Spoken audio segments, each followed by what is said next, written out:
Hey everybody, it's Mike from the Mike Wagner Show, powered by SoundWeb Studios. Visit online at soundwebstudios.com for all your needs. Looking at a professional website without breaking your budget, SoundWeb Studios is the answer. SoundWeb Studios offers fast, affordable custom web designs that blow the competition away. Call today, 1-800-303-3960. That's 1-800-303-3960. Or email to support@soundwebstudios.com. Mention the Mike Wagner Show, get 20% off your first project. SonicWeb Studios, take your image to the next level. Also, time to give official shout out to our official sponsor of the Mike Wagner Show, international warring author Mia Molson-Zia.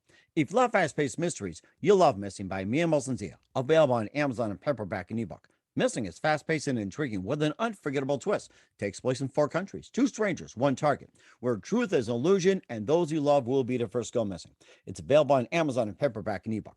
Missing by Mia Molson-Zia has garnered great reviews and even loved and enjoyed by Howard celebrities, including Joanna Cassidy, Forbes, Riley, and many others. So grab your copy today for Goes Missing by Mia Molson-Zia, available on Amazon. Also, check out the Mike Wagner Show at themikewagnershow.com on over 40 podcast platforms, heard in over 100 countries, including Facebook, SoundCloud, Spreaker, Spotify, and iHeartRadio. Also, Anchor FM, iTunes, Google Play, Amazon, Audible, Apple Music, and now heard on HamiltonRadio.net, Oldies FM, Diamonds Radio, and a few of the networks coming soon. Take the Mike Wagner Show on any mobile device. Subscribe to the Mike Wagner Show on the YouTube channel. Don't forget to follow the Mike Wagner Show on Instagram and Twitter, along with TikTok. And for great gift ideas, go to Amazon.com and check out the Mike Wagner Show podcast. T-shirts, pop sockets, throw pillows, tote bags, hoodies, baseball gear. Makes great gifts 24/7. Go to Amazon.com and check out the Mike Wagner Show podcast. And for more great gift ideas, go to Amazon.com/Mia Molson-Zia for great books like Missing, Once, and Wrinkles. Also t-shirts, pop sockets, hoodies, phone cases, and more. Amazon.com/Mia Molson-Zia. Check it out today. I'll support the Mike Wagner Show on Anchor FM, PayPal, themikewagnershow.com. You can buy me a coffee at buymeacoffee.com. But the Mike Wagner Show, make sure you do so today. We're here with a terrific gentleman who was born in St. Louis. He is multi-talented. He's a comedian, magician, and ventriloquist, and one of the hottest corporate entertainers, evidenced by sold-out shows and over 150 million views online. We'll talk about that. He performs over 180 shows at comedy clubs, Las Vegas, also cruise ships, Fortune 500 companies, colleges, and more. He was also appeared on The Ellen Show, Beverly Hills 90210, After Judgment, and more. He also hosted a mind-boggling variety show, which certainly is mind-boggling. He was a former racquetball player, and he was the youngest in history and won a record number of Southern California tournaments until the age of 26. And we'll talk about how he did that, but certainly no dummy to the circuit. Live, ladies and gentlemen, from the Plus Studios in beautiful downtown Los Angeles, the amazing multi-talented comedian, magician, and ventriloquist, and one of the hottest corporate entertainers around. Once, ladies and gentlemen, the multi-talented Andy Gross. Andy, good morning, good afternoon, good evening. Thanks for joining us today. Well, thank you for having me. I appreciate it. Well, it's great to have you on board, Andy. So you're born in St. Louis, and you're a comedian, magician, and a ventriloquist. One of the many that's come on board, making a nice comeback in the mannequin business, and one of the hottest corporate entertainers, evidenced by sold-out shows and over 150 million views online. You performed over 180 shows at comedy clubs, Las Vegas, also cruise ships, Fortune 500 companies. You appeared on The Ellen Show. You're also a former racquetball player who won record number of Southern California tournaments. You're also the youngest as well, too, and you retired at 26. And you also have a mind-boggling variety show, which you did a live one, and you've got a brand new one on YouTube. And I guess, are you kidding me? That's the name of it. And before we get into all that, tell us how you first got started, Andy. Oh gosh, let's see. Well, I was in St. Louis. I was only about 7 or 8 years old when I got into racquetball. That was the first thing. We're going back early here, and I started playing racquetball. Yeah, I started playing racquetball, and my brother was playing racquetball in St. Louis, and it was a hot sport, one of the hottest sports in the country, one of the fastest growing sports in the country at that time. And it happened to be in St. Louis. There were 5 of the top 8 professional players came out of St. Louis. For whatever reason, St. Louis was like the breeding ground for professional racquetball players. In fact, the number 1 player of all time, and probably the biggest name in racquetball, if anyone were to mention a name, would be a guy by the name of Marty Hogan. And he was right from St. Louis.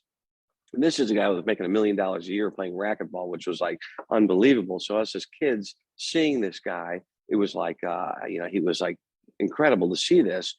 So my brother and I, we both started playing a lot of racquetball. We were playing every day. And it seemed like racquetball was going to be my entire life. I mean, that was what I was destined to do, to play racquetball and play professionally. So, but about when I was about 9 or 10 years old, I saw the movie Magic with Anthony Hopkins and Anne Margaret. I think it was Anthony Hopkins, maybe first American film actually, and it was about a deranged ventriloquist that has the dummy do all this killing. And I thought to myself, hey, this could come in handy later on in life. Maybe I should learn this.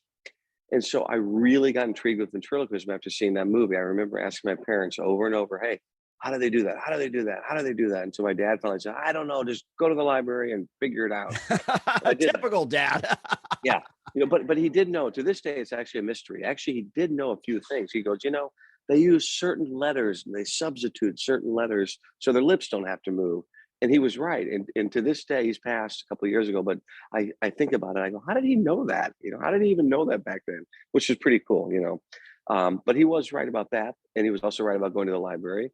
And then my mom found a guy that was a ventriloquist in town in St. Louis, and she called the different hotels until she got him on the phone and asked him how to learn. And I ordered a course. This guy told us where to order a course in the mail on how to fool your friends, throw your voice, be the life of the party. And I did. We ordered that course, came in the mail. I studied it every day at 9, 10 years old, and I learned how to throw my voice. But ventriloquism was more of a hobby. It was always racquetball, which is the number one thing. And then I had a good friend that did some magic. He showed me a couple card tricks, and I started doing magic. And all of a sudden, the magic of ventriloquism just went hand in hand. And I just loved it as a hobby. But again, racquetball was the number one thing. So at 15, I became the youngest player to get on the professional racquetball tour. And it was fantastic because I was traveling around. I was 15, 16 years old, had all these endorsements. I'm playing tournaments. Racquetball was the hottest sport in the country. They were building courts so fast. And I eventually moved to Los Angeles at about 19 for racquetball. And all of a sudden, one day I get a call, I was like 25 or 26, racquetball pretty much died. I mean, the sport just died. It was crazy. It just all of a sudden went from being the fastest growing sport to they couldn't knock these courts down fast enough. And I think one of the reasons is because you couldn't really televise it, because we were hitting the ball 150 miles an hour. And it's an incredible spectator sport and a fantastic sport, but you couldn't really pick it up on television. So once the sponsors found out that, hey, we can't really play in front of millions of people, we can play in front of, 500 and, live, but you can't get the millions of people watching on television, they started pulling out. So at that point, I went from making great money, as a kid playing racquetball, to all of a sudden making nothing. And I didn't have college because I was making such good money playing sports. I said, what am I going to do now? So the natural progression I thought was to become a ventriloquist. Everybody goes from racquetball to ventriloquism, I think, right? It's pretty normal. And that's what I did. I was in Los Angeles. I thought, okay, I'm going to go to open mic nights and just do some magic and see what I can do.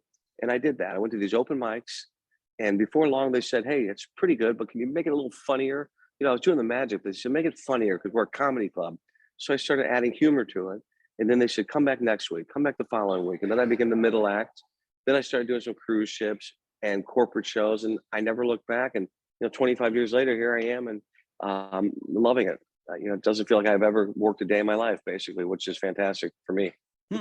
It sounds really interesting too. And getting back to racquetball for just a minute, Sure. what was that one precise moment that, or should I just ask, how'd you actually first get involved with racquetball? You started around what, 5, 6, 7, 8? It's like, what was that one moment that actually got you going into racquetball? Oh, I know it exactly. I'm 7 years old, and my big brother played. I mean, he played, and it's like I was tagging along, and I said, he's playing, I'm going to play, and I would just tag along, and I would play with him, and he was nice enough to always let me come in and help me a little bit because he was better for a long time, and that's how I started, basically because of him. It was because of the big brother, and our parents would take us up there. They encouraged it, and then we became friends with a lot of these racquetball guys, because there were a lot of kids about our age, and in fact, there was a junior national circuit during that time, and it was huge. Kids playing all over the country, and we would dominate. St. Louis would dominate every age division, from the 10 and under, 13 and under, 15 and under, and 18 and under. There was a winner from St. Louis. One year we won every junior national title. And then the number one player in the pro level was this Marty Hogan. So we pretty much dominated. Why St. Louis did, I don't know, but it did. For a long, long time, it really did. That's rather fascinating as well too, and it gets you wonder like what are these racquetball stars doing, especially Marty Hogan. He was just an incredible athlete. He really was, and he was the first. What happened was the sport was still pretty new when he got into it, and he was a 17-year-old kid that was just an exceptional athlete. And he actually was in the ABC Wild World of Sports where they compete against other athletes. Herschel Walker was in there with them, and I think he came in second or third that year. Wow. Against it's swimming, every sport you could imagine. So the guy was an incredible athlete. So probably no matter what sport he would have picked, he would have excelled for sure. He really truly was. I mean, he looked like he was built like an animal too, and um, so he got into the sport at the perfect time because really it became professional, but these guys really weren't professional top athletes. So when he got into the sport, he just dominated for the first 5 or 6 years because he was the first true athlete to get into the sport. And he was hitting the ball 140 miles an hour at that time. And these guys had never seen anything like it. These guys were really businessmen, that would go at night and start playing racquetball. They formed a professional tour and it got hotter and hotter and hotter. The sport kept growing and growing. They didn't even know how fast it was going to grow. And so he hit it at the perfect time, and racquetball was just growing like crazy. So he had all the big endorsements and did quite well with racquetball. And you also had some endorsements as well too with your Oh yeah, ventriloquism as well too. And yeah, I also forgot to mention you also were in Beverly Hills 90210, and yeah. you also had Trance, and also After Judgment, and Las Vegas season 5, and maybe a bit about the appearances as well. I mean, you actually play a ventriloquist on some. I did. Yeah, yeah. You know what? I've been lucky enough and fortunate enough being in Los Angeles to be able to do some of these television things, and they were great. I mean, when I like on the Ellen show, she had me on, and she happens to love magicians. So when I had one of these viral videos came out, they contacted me and said, "Will you come on?" And I said, "Yeah, Ellen show, of course."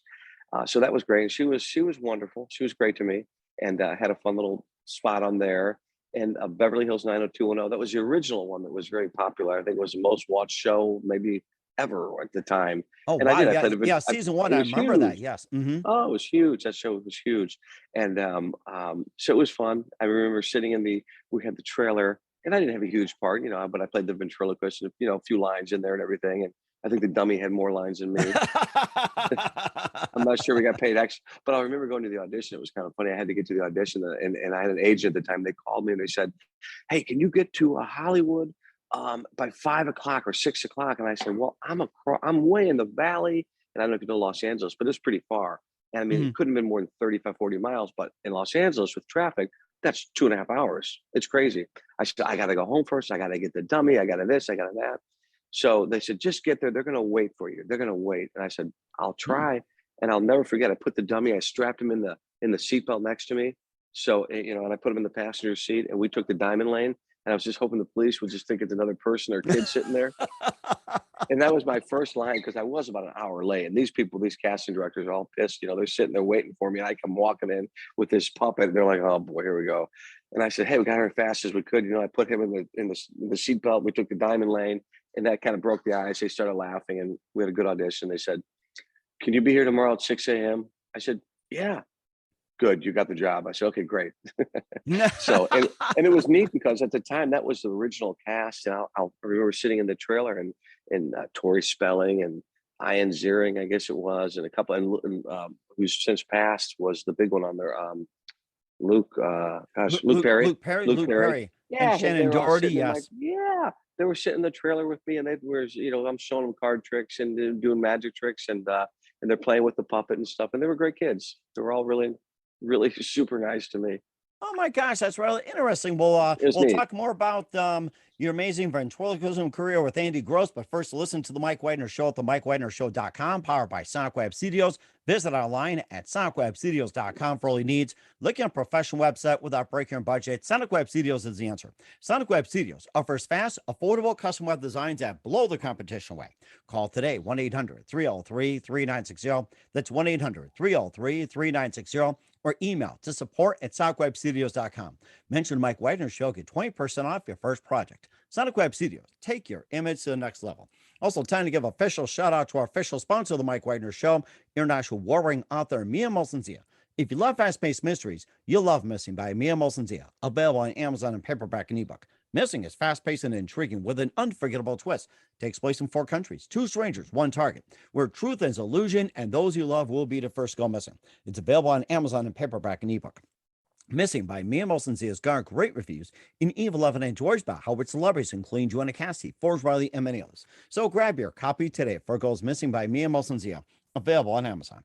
Also, check out The Mike Wagner Show at themikewagnershow.com on over 40 podcast platforms, heard in over 100 countries, including hamiltonradio.net, Oldies FM, Diamonds Radio, and more. Take us with you on any mobile device. Subscribe to The Mike Wagner Show on the YouTube channel. Follow The Mike Wagner Show on Instagram, Twitter, and TikTok today. And for great gift ideas, go to Amazon.com and check out The Mike Wagner Show podcast. And for more great gift ideas, go to Amazon.com/Mia Molson for great books, merchandise, and more. Also support The Mike Wagner Show on Anchor FM, PayPal, TheMikeWagnerShow.com. You can buy me a coffee at buymeacoffee.com at The Mike Wagner Show. Make sure you do so today. We're here with the amazing multi-talented comedian, magician, and ventriloquist, Andy Gross, here on The Mike Wagner Show. And, going back to your love of puppets and everything else too, and maybe talk about some of your favorite puppets, your favorite cartoon characters, TV shows, and everything like that. And who are some of your favorite actors and actresses, and also some of your TV shows growing up? Yeah, well, I can tell you right now that, well, a little nerdy, I guess. I mean, I liked Edgar Bergen. I don't know if you remember. A lot of people probably won't remember Edgar Bergen and Charlie McCarthy. I Some might not even remember. remember. Yes, Yeah, yes.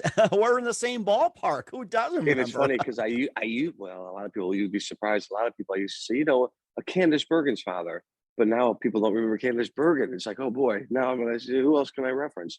But he was really the first really, really popular ventriloquist. I mean, Charlie McCarthy and Mortimer Snerd. Those were the big ones. And I used to, as a kid, I would watch that kind of stuff. And then there was Paul Winchell and I Jerry Mahoney. remember You might him. remember Yes. Paul Winchell, Jerry Mahoney, and Knucklehead. They had a television show in the 50s, which I'm just too young, obviously. But just because I'm into ventriloquism, I happened to watch that, watch some of the reruns in the show, and it was great. So those kind of guys. And of course, I would watch all the magic guys. Doug Henning and David Copperfield came along, and those kind of guys I would love. I would sit and watch, Doug Henning specials, and my dad was kind of into this stuff. He liked it as much as I did in a way. He didn't perform, but he loved this stuff. So he would secretly like to take me, to Doug Henning and to all these big shows when they'd come to St. Louis. So that was great too. Oh my gosh. Yeah. I mean, so I saw those guys perform live, which was really neat. Mm-hmm. And also, like, in terms of TV shows and everything else, how about like some cartoon characters, maybe inspired by puppets and everything else? I could think of the Muppet Show as well, too, as kind of like an offshoot in a way. Yes. Yeah, Jim Henson. Jim Henson was huge, and he was a big fan of Edgar Bergen. And I'll tell you what, Paul Winchell did a lot of those voiceovers for cartoons. A lot of people don't realize he was the voice of Tigger, the original voice of Tigger. Mm-hmm. A lot of cartoon character voices he did. He did Scrubbing Bubbles. He was the Scrubbing Bubbles voice that would go down, and which was really the same voice as he did for Knucklehead. That was like for Dow. That was like for Dow, wasn't Scrubbing Bubbles made by Dow Company for the bathtub? Yes, I think that's it. so. Yes, Yes. I remember. Scrubbing Bubbles. Yes. And it would be almost the same voice that Tigger used and that he used for Knucklehead. I mean, that was one. That's it. Yes. Yeah. And so he was a great ventriloquist and created some great characters for sure. But cartoons, I mean, growing up, I loved all the older cartoons, Heckle and Jekyll. I don't know if you remember them. I remember. Yes. Saturday Loved morning cartoons. Yes. Yep. Those are great. Oh my gosh. Yeah. And I could also think back too. I had a guy on my show as well too. And he was inspired by the older cartoons, Tennessee Tuxedo, Underdog. And of course, besides, the Bugs Bunny and all that, Woody Woodpecker, that was my favorite. And then I think you also had, I'm trying to remember some of the other ones too. It's like, oh my gosh, I'm going to the way back machine than this one. So Oh, there was some great ones. Speedy Gonzalez and all those guys were so good. I mean, they were the best, those old cartoons. Mm-hmm. Yeah, they don't have those much anymore, but loved them. But I would just, there wasn't that many ventriloquists on when I was learning. The only ventriloquist that ever was on television at the time was Jay Johnson, who's an incredible ventriloquist too in his own right, probably one of the best technical ventriloquists out there. He's still around, and he was on Soap. Do you remember the TV show called Soap? I remember. Yeah, I think that made Billy Crystal famous. It did. Absolutely. He played, I think, Billy Crystal's brother on the show. But every Tuesday night or when it was on, I would tune into that show because Jay Johnson, the ventriloquist, would have 3 or 4 lines every show. And that's the only place I could see a ventriloquist as a kid. So pretty neat to to see him. But he's a great guy. And ironically enough, my daughter became an actress out in Los Angeles and kind of well Wow. known. And she ended up doing a TV show with him, Jay Johnson. And he was like my idol. This guy, I said, Jay Johnson, because as a kid, again, the only ventriloquist you could see, I go, boy, one day if I could just meet him and see him, I'd have it made. And he ended up playing her father on CSI. I believe it was CSI. She was in the episode. She was worked a lot, but she was in, I believe it was CSI, but he played the father and he was a ventriloquist in the episode and she was the daughter. It was so ironic. And I go, well, what about me? I'm a ventriloquist. But he got, who knew? Who knew? He'd be like, hey, dummy, pay attention to me, will ya? Yeah, I'm really her dad, by the way. I look a lot like her. But exactly. But he was so sweet to her, and he's a great guy. Now, was that the CSI New York, Los Angeles, or was it Las Vegas? Which CSI was in particular? I think it was Los Angeles. It was Los Angeles. Okay. It was. I think. Well, it was the big main one. I got to look it up. I'm embarrassed to say I don't know, but it was the big one because she was working quite a bit. She did a lot. If you look her up, you'll be, oh yeah, I know who she is. She worked. and plus you also carry a number of puppets as well too to your shows, like name off some of the characters that you have on there, and maybe just tell us about some of those, what inspired you to create the characters. Yes, I love the old ventriloquists and dummies. I love the history of it, and I actually own, it's going off a little bit, I own probably about 250 or even more now ventriloquist dummies, but old ones, not that I necessarily use. These are ones dating back to the 1800s, early 1900s, that were used in vaudeville or before, used over in England by clowns. And I collect them. So I have a strange, odd collection of old ventriloquist dummies, one of the largest really in the country. And I'm just fascinated by the history of the ventriloquism and all these puppets. And I have a couple really, really rare ventriloquist dummies. One that was made in the 30s by two brothers named Glenn and George McElroy. And these guys were only 17, 18 years old, and they became like the Stradivarius of all ventriloquist dummies. The heads were so intricately made. This was during pre-World War II almost. And these kids, they're young, 17, 18 years old, and they made these dummies that had movements that were incredible, free-floating weights in the head, so the eyes would move no matter how you turn the head up or down. The eyebrows move, the hair would stand up, the ears would wiggle, upper lips, the tongue would stick out, all these movements. When you take off the back of the head, it looks like a clock in there. I mean, it's just incredible workmanship. And they only made about 16 of these. And 8 of them are in a museum in Kentucky, a ventriloquist museum. I think David Copperfield owns a few of them. Jeff Dunham, who's another huge ventriloquist, owns a couple of them. That's another big name out there that's making a big name, making huge. Ventriloquism a comeback. Oh my gosh, I think I saw one of that was like Ahmed the terrorist. See, flame. And it kind of pisses me off. Huh? No, I'm just kidding. No, it's I killed you. It's great for me. Yeah, he's playing for 10,000 people in arenas now, and great for him because I mean, guy worked incredibly hard and he's incredibly talented. He really is. And there's a guy that created. Talk about characters. I mean, he's probably the only other ventriloquist that has been as successful as Edgar Bergen with his characters. Because that's really what it's about. It's about creating these characters. Like you hit the nail on the head when you see like Jim Henson, those characters and the cartoon characters. These are, in Disney, they created the best characters that you could remember. And that's what Edgar Bergen had. He had Charlie McCarthy, Mortimer Snerd, and then Jeff Dunham came out with, Peanut. And you can describe his characters in one word, the old man, the angry old man with his arms folded, or Ahmed, the dead terrorist. I mean, these are characters that just people love. They love. And with the success of the internet, it's not only in the United States, it's all over the world. And even with my videos, when my videos went viral, it wasn't just performing in the United States. All of a sudden, when I went viral, I was getting shows in Dubai. I was going to Paris and England, and what else was I going there over there? Barcelona, just from doing these viral videos. I mean, 10 years ago, I'd have never had the opportunity to do that. So, I mean, Jeff goes over to other countries now and he sells out over there too. And not because he's known from his Comedy Central specials, because of the internet, which is pretty neat. Mm-hmm. And you also have a really mind-boggling special too. It's called the Mind-Boggling Variety Show. And tell us more about that. Yeah, well, I have a show that tours around the country, and right now I'm actually in Florida, by the way, because I have a residency in Florida in Panama City Beach at Harpoon Harry's. I did a show for these guys. They had a comedy night in November. And it was a great venue right on the beach. It's big enough, but yet intimate, like a comedy club where I really started. I love comedy clubs. So they asked me, they said, hey, would you want to come back and do a whole summer run? And I thought to myself, well, right on the water, I travel 280 days out of the year to stay put for 3 months. This might be kind of nice. I'll have my kids. It's summertime. I'll have my kids, my wife come out and hang out here for a while. And we're in the middle of that right now, and I'm loving it. It's called Harpoon Harry's, and it's in Panama City Beach, Florida. So if anyone's out there, I'll be there through August, Wednesday through Sunday, 9:00. And it's a great, great, great venue. I'm doing some of the illusions and the magic and the ventriloquism. So it's great. Loving that. And certainly is great as well, too. And I'll have you perform a little magic in just a bit. And are you kidding me? We're going to find out about that. That's what it is. Yes, you listen to The Mike Widener Show at themikewagnershow.com, powered by Sonic Web Studios. Visit online at sonicwebstudios.com for all your needs. Also brought to you by official sponsor of The Mike Widener Show, international warring author Mia Molson's The Missing, available on Amazon and paperback and ebook. We'll be back with the multi-talented comedian, magician, and ventriloquist Andy Gross after this timeout.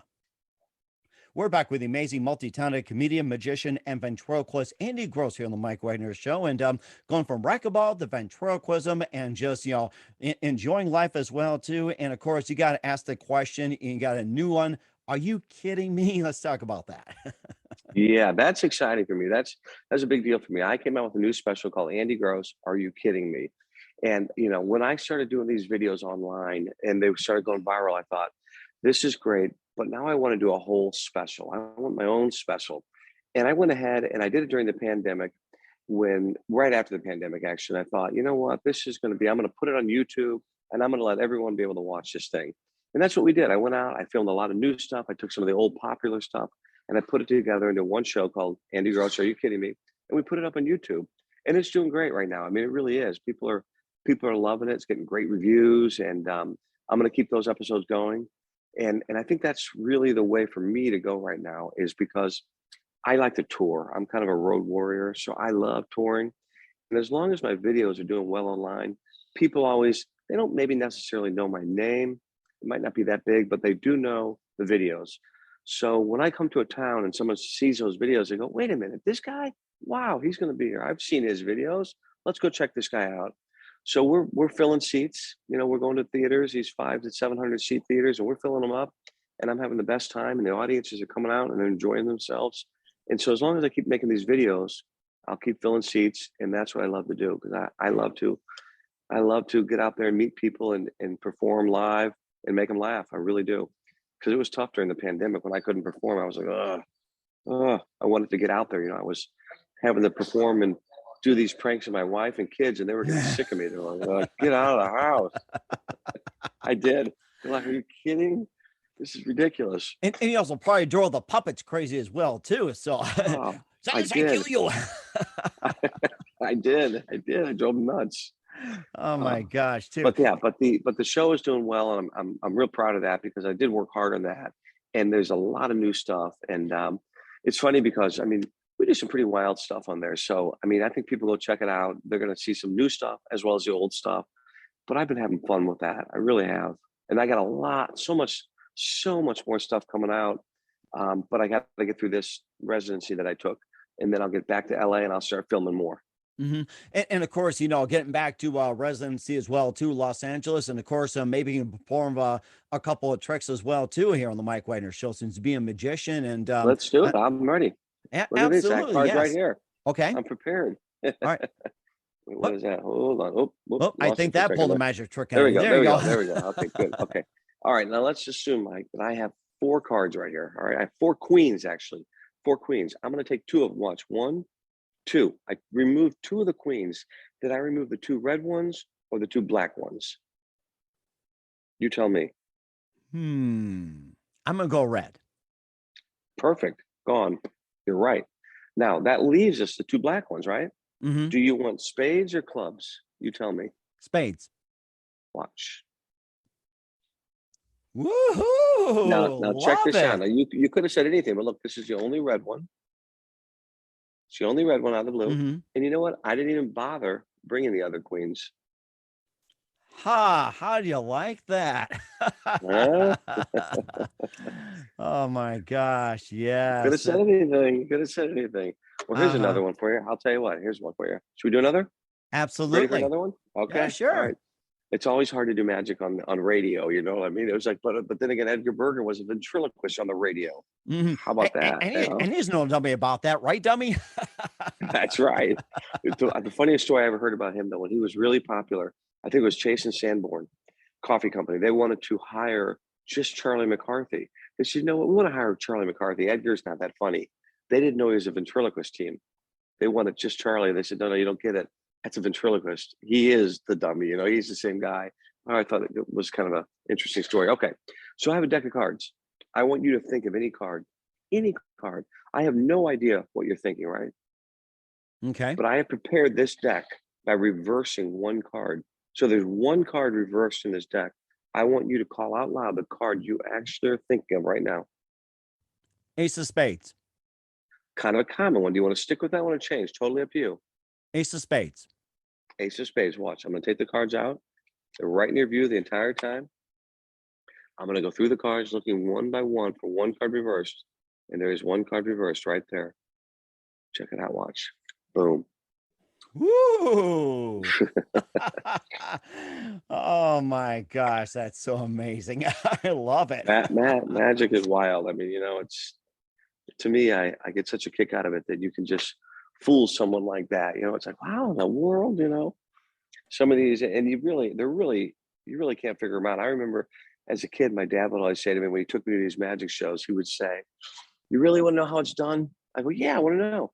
Go to the library. No, he didn't say that. He would say, he goes, if you think about it, if you really think about it, you should be able to figure it out. So in other words, he said, you know, David Copperfield vanished the Statue of Liberty. He goes, think about it. Did it really move? Probably not. He didn't move the Statue of Liberty. It didn't disappear. So think about other ways that it could have happened. And it was a great little lesson that he taught me. So you can really kind of work backwards and think about it. But some of these tricks you just can't figure out. I mean, little ones like this, you can't figure out, you know.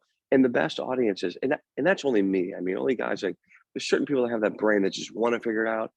But my favorite audience is the audience that comes in there and they just want to sit back, suspend their disbelief, and enjoy the heck out of magic. You know, they know that it's not real. They know that I'm not really doing this stuff, but they just want to be entertained. And I love that. And then you get a few people every once in a while that like come out and they're talking and they're trying to expose you as you're performing. And I just look at the guy and go, hey, let me ask you something. Are you the same guy that goes to the ballet and trips the dancers? You know, just enjoy the magic. It's not real, okay? I don't want to break your fantasy here, but it's not real. But just enjoy it. You Mhm. know? Exactly it too. And of course, you know, we come to be entertained. We pay good money for it. So that's a thing too. So yes. That's And right. That's right. yes. And it's just amazing stuff too. And where can we find all your work at, Andy? If you go, most of it's on YouTube. If you go to Andy Gross Live, Andy Gross Live, not dead, Andy Gross Live, and that's where most of my stuff is. However, TikTok has gotten very popular too, and I have a TikTok, Andy Gross Live, as well as Instagram, which is Andy Gross Live as well. So it's always Andy Gross Live and my website, andygrosslive.com. So if you go to any of those, you're going to find most of the work right there. But really, YouTube is where I put the special up. Are you kidding me? And you can see it right there. And so anybody who wants to go watch it, it really is a lot of fun. And like I said, I did put a lot of work into it. I'm proud of it, and we're gonna have a lot more coming out. And we're certainly looking forward to it as well. We're here with comedian, magician, and ventriloquist Andy Gross here on the Mike Widener Show, and just a few more things, Andy. Love to have you back. And Sure. what else? What else can we expect from you in 2022 and beyond, Andy? Well, I mean, my goal is to continue making more episodes of this show, and for sure more videos. I will say this too, that it's interesting. In the last few years, everything's kind of moved from longer videos to these real short form content videos now. I mean, people have their attention spans with this TikTok. You know, during the COVID, it's 15 seconds, 30-second videos are what people like, and I find that my shorter videos are actually more popular sometimes than the long videos.